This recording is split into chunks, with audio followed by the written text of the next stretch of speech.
کرنے کے لیے جو ہمارے داخلی وسائل ہیں ان کو بروئے کار لایا جائے، اور اسی سوچ کے تحت تھر کول ڈیولپمنٹ کا جو منصوبہ کئی سالوں سے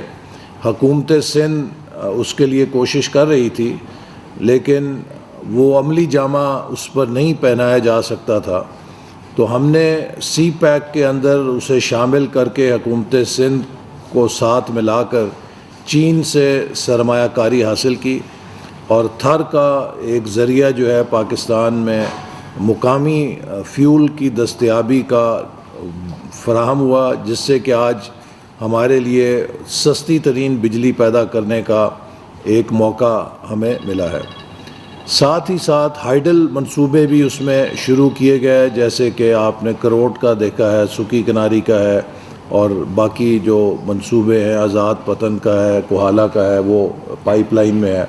تو ہائیڈل کو بھی اس میں شامل کیا گیا۔ ساتھ ہی سولر اور ونڈ انرجی کے منصوبے رینیوبلز کو بھی اس میں شامل کیا گیا، اور اس کے ساتھ ہی اسی دوران تقریباً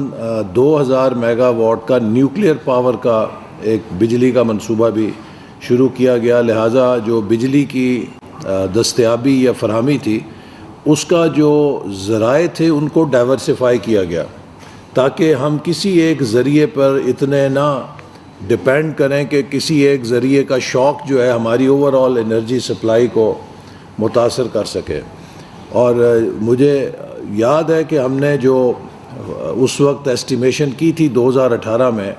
کہ پاکستان کی معیشت اگلے 5 سال اگر 6% کے ساتھ گرو کرتی رہے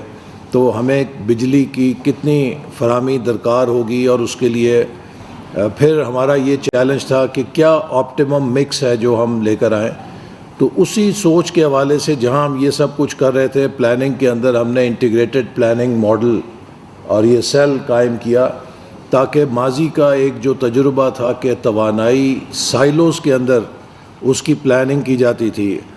واٹر سیکٹر کا جو ہے کوئی جو کہ اس سے ہائیڈل آتی ہے، اس کا پاور سیکٹر کے ساتھ کوئی خاص مربوط لنک نہیں تھا،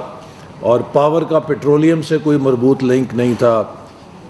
تو یہ سارے سیکٹرز آپس میں ڈس جوائنٹڈ انداز میں کام کر رہے تھے۔ تو اس انٹیگریٹڈ پلاننگ ماڈل کا مقصد یہ تھا کہ ہم اپنے تمام جو توانائی کے ذرائع ہیں انہیں مربوط کریں اور انہیں آپٹیمائز کریں کہ ہمارے لیے سستی ترین بجلی حاصل کرنے کے لیے اور ریلائبل ترین بجلی حاصل کرنے کے لیے کون سی مکس ہے کہ جس کے اوپر ہم چل سکیں۔ اور اس کے حوالے سے انٹیگریٹڈ انرجی پلاننگ کا جو ہمارا یونٹ ہے، اس نے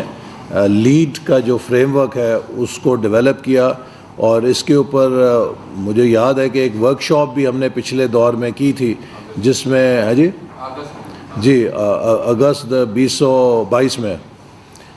جس میں کہ تمام منسٹریز کو بلا کے اس کی ہینڈز آن ٹریننگ دی گئی تھی۔ اور ابھی جو میں نے محسوس کیا ہے کہ یہ ایک فریم ورک تیار ہے، ایک ٹول تیار ہے، لیکن جو اصل سٹیک ہولڈرز ہیں ان کی اتنی اونرشپ نہیں ہے۔ سو وی وڈ لائک کہ ministry of power, ministry of petroleum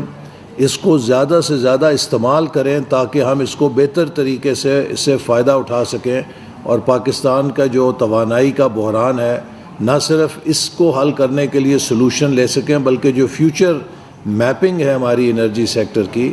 وہ بھی